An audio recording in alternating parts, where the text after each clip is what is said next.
We're going to start with the multiplication and division property of inequality. We're going to let A, B, and C belong to the set of real numbers where C is greater than 0. Again, understanding this means belongs, and this double stroke R means the set of real numbers. Now understand, since we are letting C be greater than 0, our inequality symbols will not change direction. They are simply going to stay put. We're going to be looking at the multiplication and division property. Looking at the multiplication property, if A is less than B, then A times C is less than B times C. So if 1 is less than 10, then 1 times a number will still be less than 10 times a number. Looking at our division property, if A is less than B, in other words 1 is less than 10, then A divided by C will be less than B divided by C. Let's look at an example. We have 5x is greater than or equal to 7.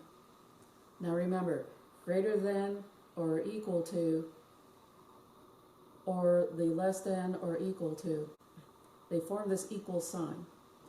Since they form that equal sign, you will end up using brackets of some sort. Anyway, let's get back to our problem. 5x is greater than or equal to 7. If I am multiplying by 5 and I want to move it to the other side, then I'm going to divide. 5 divided by 5 will give us 1. The other side, I cannot reduce 7 over 5. And my answer is just x is greater than or equal to 7 over 5. Again, leave this as 7 over 5. We do not deal with mixed numbers. That's a waste of time.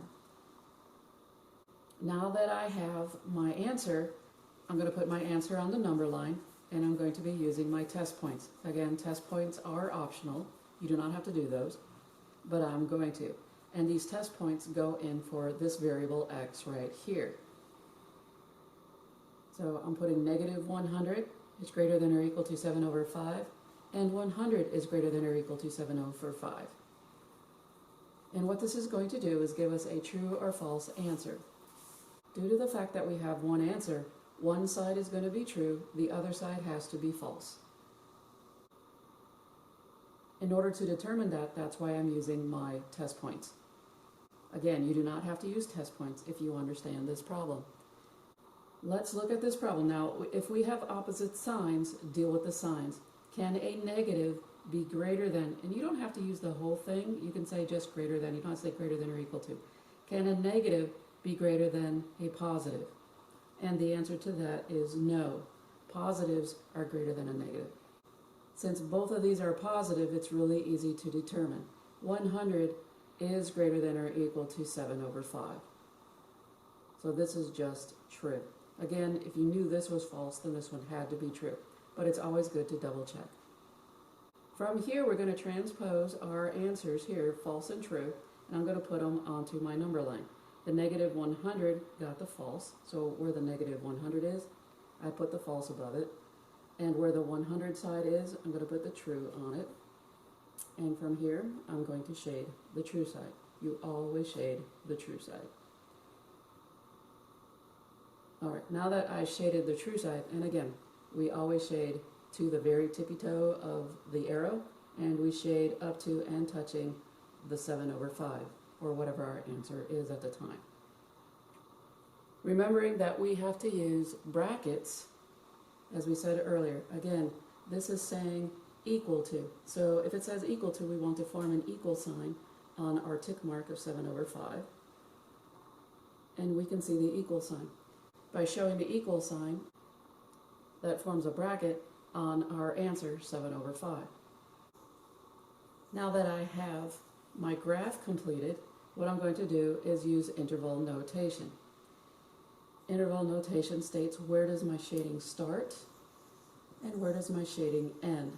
And then whatever happens with the interval notation as far as brackets or parentheses will come from our graph. When we look at the graph, we read from left to right.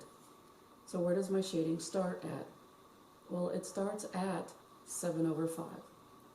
So I'm going to write 7 over 5. And where does my shading end at?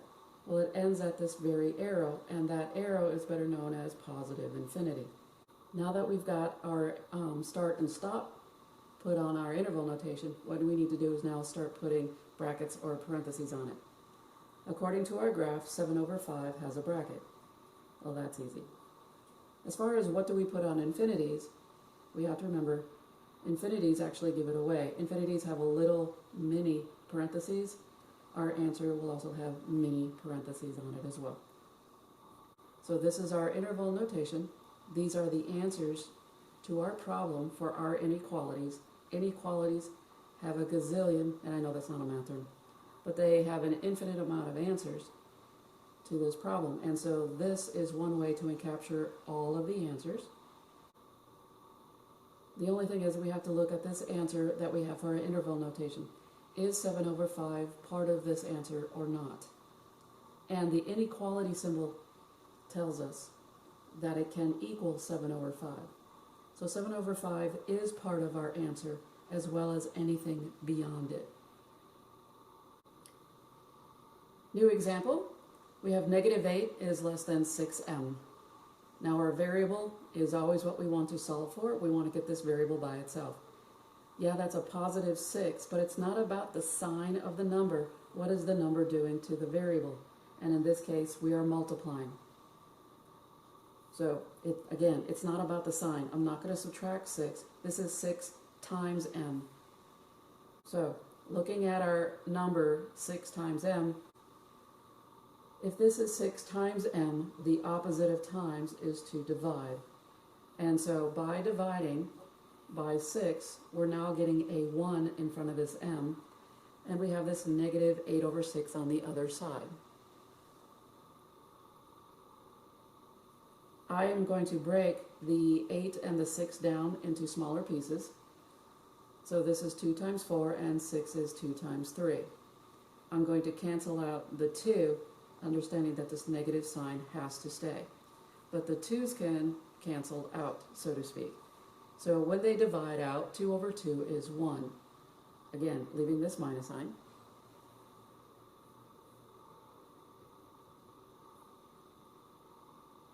And we end up with -4 over 3 is less than m. And yes, you always, always, always reduce fractions, no matter what. Even if the book never tells you, it is an unwritten rule in math. You always reduce fractions. So now our problem is complete. We need to take this and put it onto our graph. I'm going to put my answer on the graph, and all I need is just my answer. I don't need anything else. I don't need -1, -2, stuff like that. Just put your answer on the graph. I am putting test points up here. Again, you do not have to do that if you don't want to. This number, this one answer right here, separates this graph into a true or a false side. What we want to shade is only the true side, because truth matters. So what I'm doing is I'm putting these test points into this inequality right here that we simplified. -4/3 is less than m. M is being replaced by the -100 and the +100.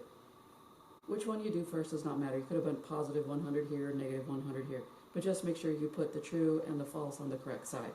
Just watch what you're doing when you do this. So, opposite signs are really easy to do. I have a negative and a positive. Again, if they're opposite signs, I don't look at numbers. Is a negative number less than a positive? And the answer to that is true, always. Knowing that we got a true here, I'll put it up here, do we really need to do anything else? Because we always shade the true side. No, you can actually stop here and shade that true side. But I'm going to do the other one for form. If they are the same sign, whether they're both positive or both negative, we do have to look at this. When they're positive, it's a little easier to do because we can kind of tell by looking at it what's true and what's false. By looking at this one with negatives, a lot of people have problems with these. So what I'm going to do is have us look at this. When it comes to negatives, the one number that is closest to 0 is the largest number. And again, when it comes to negatives, the number that is furthest away is the smallest number. So knowing that this is a smaller number when it's negative, and this is the large number when it's negative, is it true that a large number is going to be less than a small number? And the answer to that is no. Because this is so far away from 0, this negative 100 is extremely small. In math, mind you. And so, no, negative 4/3 is actually greater than negative 100. So that's how we figure these out.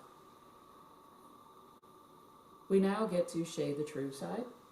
I do both, and the reason why I do both is because what if I'm having a really bad day in math, and so it's always good to do a double check. That's just the reason why I do it. Now that I shaded my true side, and again, I always go to the arrow, and you have to touch that little tick mark on your answer. From here, I have to look at the inequality symbol. Because it does not form the equal sign, which is a bracket, that means that the greater than or less than symbols, again, this is less than, this is greater than, when you have these, you're going to have to use parentheses. So on the negative 4/3, I'm going to be using parentheses, and it has to touch that tick mark. You can't make it before or after that number. It has to be on that tick mark.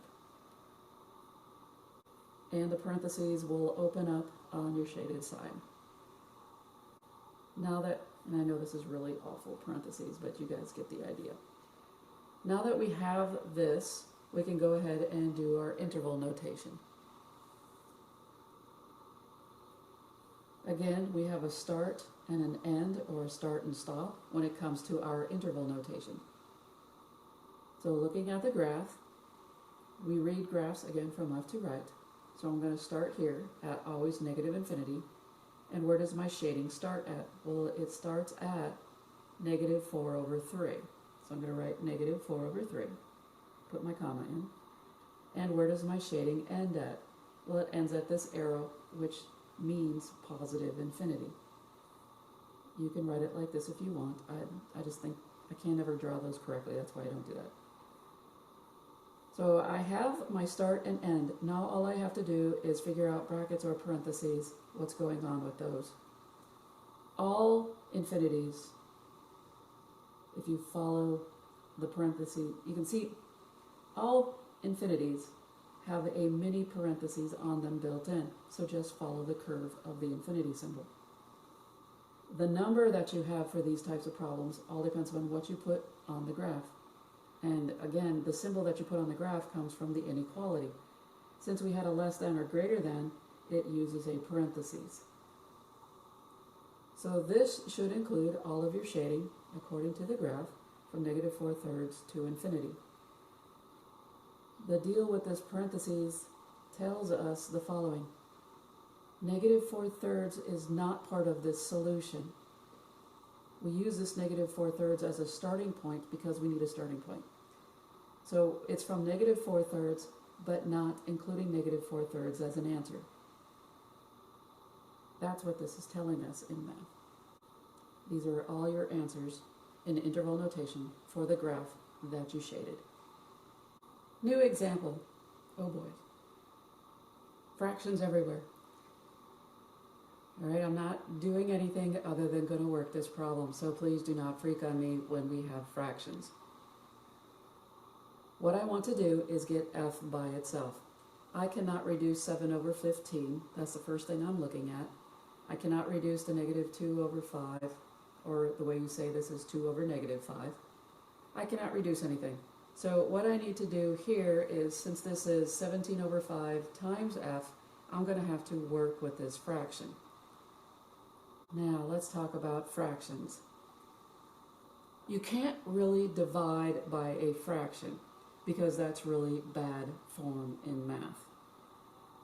There are a couple ways to do this problem, but I'm going to show you the way that I do this that makes the most sense, and it gets it done in one fell swoop. So I'm going to do it nice and fast and easy using one lovely property in math.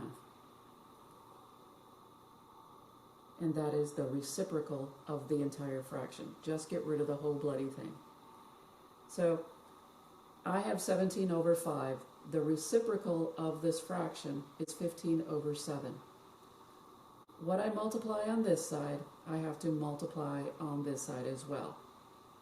This gets rid of the fraction. When you have a fraction and you want to get rid of it because it's multiplying against something, the ideal thing to do is multiply by the reciprocal.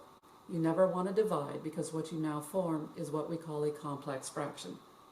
And students don't know how to work with that, and they leave it like that. And I will mark them wrong because you don't know how to deal with that type of problem. So do me a favor. If you have a fraction on the right next to a variable, or even if the variable was on the left-hand side, and you want to get rid of it because, again, it is multiplying, you multiply by the reciprocal to get rid of it.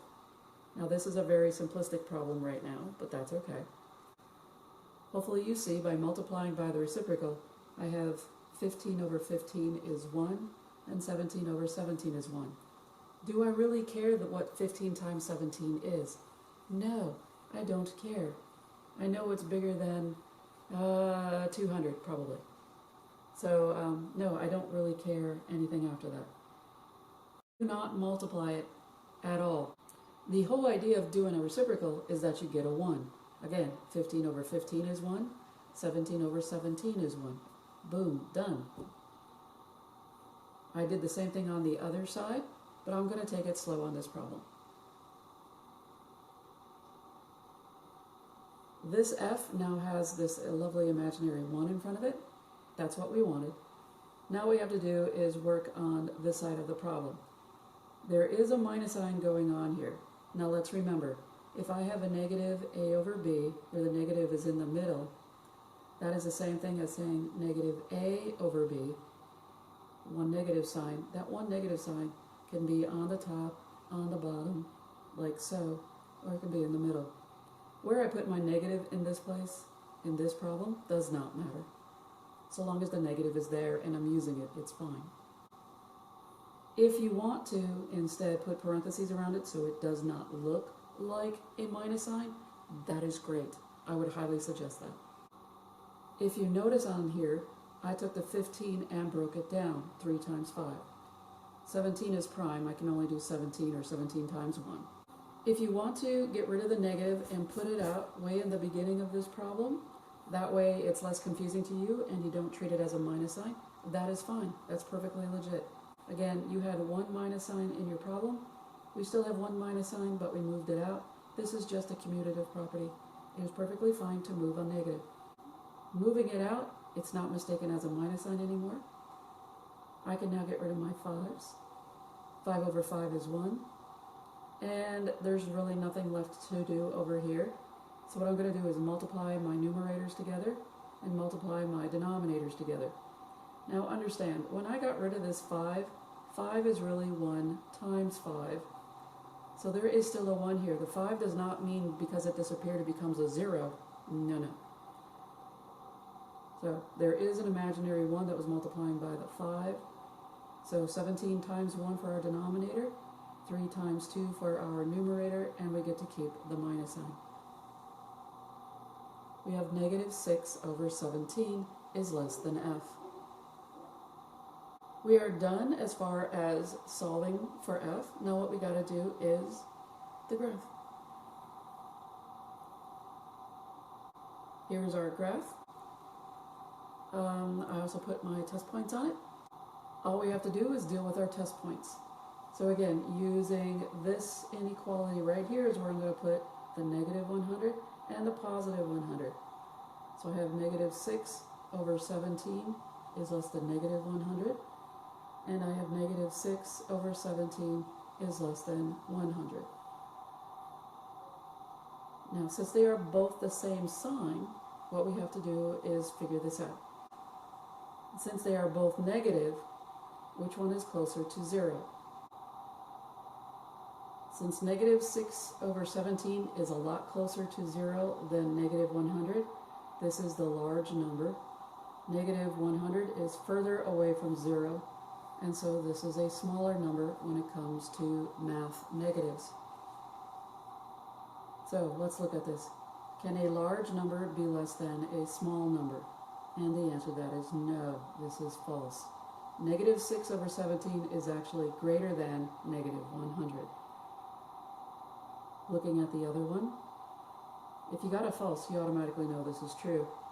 But we're going to go ahead and work this problem out anyway, just for the sake of in case I made a mistake. So let's look at this. Oh, they're opposite signs. So can a negative be less than a positive? Yes, and that is true. Again, when they're opposite signs, you don't have to look at the number so much as what is the sign, and it's true or false from that. The negative 100 side gets the false, the 100 side gets the true. Wherever the true side is, I'm going to shade it in. Voila. I shaded all the way up to my negative 6 over 17. And from here, what I'm going to do is deal with my inequality symbol. Since we had less than or greater than, we know that we're going to end up using parentheses. So I'm going to put parentheses that face my shaded region over here. If we had less than or equal to, we would form the bracket. So since this is not this type of symbol that was being used, then we have to use the parentheses. Another fail-safe in case you forgot. Interval notation, again, means all of our answers written out in a very compact form. So again, we're going to deal with my start and my ending value. Where does my shading start at? If I go across my graph, it starts at negative 6 over 17. That's my starting point where the shading starts at. And where does my shading end at? Well, it ends at this arrow called positive infinity. Positive infinities have a built-in parentheses. The negative 6 over 17 from our graph just drops down, if we did it right, and we just drop it onto our interval notation. This is all of our answers, again in compact form. Negative 6 over 17 is not part of the solution because it doesn't say equal to that number. So it starts at negative 6 over 17, but this is not included as part of my answer. Let's look at a new problem. We have m over 6 is less than or equal to negative 4. Interesting little problem. Again, it is a fraction, so it's no big deal. If you want to know, there is a 1 in front here. And so there is a fraction involved. If you want to see this written a different way, because I put this 1 here and the m is on top, you can write this as 1 over 6 and then just drop the m to the side is less than or equal to negative 4. So that's another way to do this. Sometimes they will put the m on the side here. And now you can really see clearly the fraction that's involved in this problem. What I'm going to do, since this is a fraction but this is not, I will let you know that in math, fractions rule. And since fractions rule in math, I'm going to make everybody a fraction. And since that is a negative 4, that's really negative 4 over 1. Again, fractions rule in math. So if you've got one fraction, you have to make everybody a fraction because fractions are evil and we have to work with them anyway. Once I've got this all set, got a fraction here, I now have a fraction here, I know that there's an imaginary 1 here. You could have written it like this just to help you out, which is why I did put the 1 here. So rewriting it like this or leaving it like this is perfectly okay. And what are we going to do? Well, I need to get rid of that 6. And since that 6 is on the bottom, and it's much easier to see from here, since the 6 is on the bottom, I'm going to take the reciprocal and flip it. And now I have, instead of 1 over 6, the reciprocal will be 6 over 1. So that's the reason why I'm doing 6 over 1, because the number is really 1 over 6. Again, those two mean the same thing. So multiplying by the reciprocal on both sides helps me get rid of this denominator right here. 6 over 6 is 1. And now I've got my variable m all by itself. All I have to do now is concentrate on the right-hand side. Well, since this left-hand side is done, I can just multiply straight across on the right-hand side. So this is a negative 4 times 6. So always when you multiply, numerator times numerator, denominator times denominator. And I end up with negative 24 on the right-hand side. Now we know that negative 4 over 1 times 6 over 1 gives us negative 24 over 1, but we don't need the over 1, because if your denominator is just 1, you can just, again, your denominator is just 1, you can just rewrite it as the numerator, whatever that is, in this case negative 24. Our m is now by itself. There is this imaginary 1 letting us know that this is a positive m, and so we are finished. That's the plane for the fire. So that's all that's going on with that plane, FYI. Taking my answer, negative 24, I'm going to put it on my number line. Again, you only have to put the number on there. And now that we do, I'm going to put my test points. Again, those are optional. I'm going to put these in for the variable. So in this case, m is on the left-hand side. So I have negative 100 is less than or equal to negative 24. The order in which I do them does not matter, which is nice. 100 is going to be less than or equal to negative 24. If they're opposite signs, they're the easiest one to figure out. And I'm going to repeat myself right here. If they are opposite signs, then just read the signs. This is a positive 100. Can a positive be less than a negative? No, that is false. So doing the opposite signs sometimes is the easiest one to do to determine which side to shade. So right now as it stands, the 100 side is a false side.